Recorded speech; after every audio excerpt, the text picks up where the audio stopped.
শিৱসাগৰত উঠিছে মাছৰ উজান ৰৌ বৰালিৰ পৰা আৰম্ভ কৰি ভকুৱা চিতললৈকে ভিন্ন প্ৰকাৰৰ লোকেল মাছে দৃষ্টি কাঢ়িছে গ্ৰাহকক সুলভ মূল্যত মাছ যোগান ধৰিছে উইংছ অফ হাজৰিকাই সুলভ মূল্যত লোকেল মাছ ক্ৰয় কৰিবলৈ গ্ৰাহকৰ লাগিছে হেতাও পৰা আজি উৰুকা বিভিন্ন খাদ্য সম্ভাৰেৰে ভৰি পৰিছে বৰ্তমান উৰুকাৰ বজাৰ শিৱসাগৰবাসীক সুলভ মূল্যত লোকেল মাছ যোগান ধৰিছে ভটিয়াপাৰৰ দুই ভাতৃয়ে উৰুকাৰ দিনা সকলোৱে মিলিজুলি যাতে এসাঁজ লোকেল মাছ খাব পাৰে সেই উদ্দেশ্যে প্ৰতি বছৰৰ দৰে এই বছৰো শিৱসাগৰবাসীক সুলভ মূল্যত লোকেল মাছ যোগান ধৰিছে ভটিয়াপাৰৰ দুই ভাতৃয়ে শিৱসাগৰ জিলাৰ ভটিয়াপাৰৰ বিশিষ্ট ব্যৱসায়ী হৰিপ্ৰসন্ন হাজৰিকা আৰু তেওঁৰ ভাতৃ ভাস্কৰজ্যোতি হাজৰিকাই তেওঁলোকৰ জুন স্কাই ৰেজৰ্টত থকা বিশাল পুখুৰীত প্ৰতি বছৰৰ দৰে এই বছৰো মাছ যোগান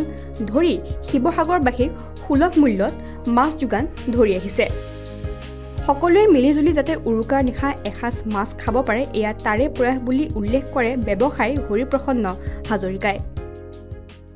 আজি উৰুকাৰ দিনাই আমাৰ শিৱসাগৰ জিলাৰ জেৰেঙা পথাৰৰ পৰা অসমবাসী ৰাইজক সেৱা জনাইছোঁ আৰু এতিয়া উথপ পৰিৱেশ আমাৰ ইয়াত যিসকল থলুৱা যুৱকে কৃষি মীন ব্যৱসায় কৰি আহিছিলে আজি তেওঁলোকে উৰুকাৰ দিনা ইয়াতে বজাৰ মেলিছে আৰু ইমান সস্তাত সুলভ মূল্যত দিছে আৰু খুব ধৰক আমাৰ দামবিলাক হৈছে সৰ্বোচ্চ 400 টকা আৰু সৰ্বনিম্ন 200 টকা আৰু মাছৰ বিভিন্ন ধৰণৰ মাছ আছে ইয়াত ৰৌ বাহু চিতলকে আদি কৰি ভাল প্ৰজাতি বহুত ডাঙৰ কমচে কম 8-10 কিলো ওজনলৈকে 2 কেজিৰ পৰা 8-10 কিলো ওজনলৈকে ইয়াত মাছ আছে আৰু দেখিছে আপোনালোকে সকলোৱে ভিৰ কৰিছে সকলোৱে লৈছে আৰু সকলোৱে এটা সুন্দৰ হাঁহি মাৰি ঘৰলৈ ঢাপলি মেলিছে আমগুৰিৰ পৰা ৱাকিল আহমেদৰ ৰিপৰ্ট কাৰেণ্ট আছাম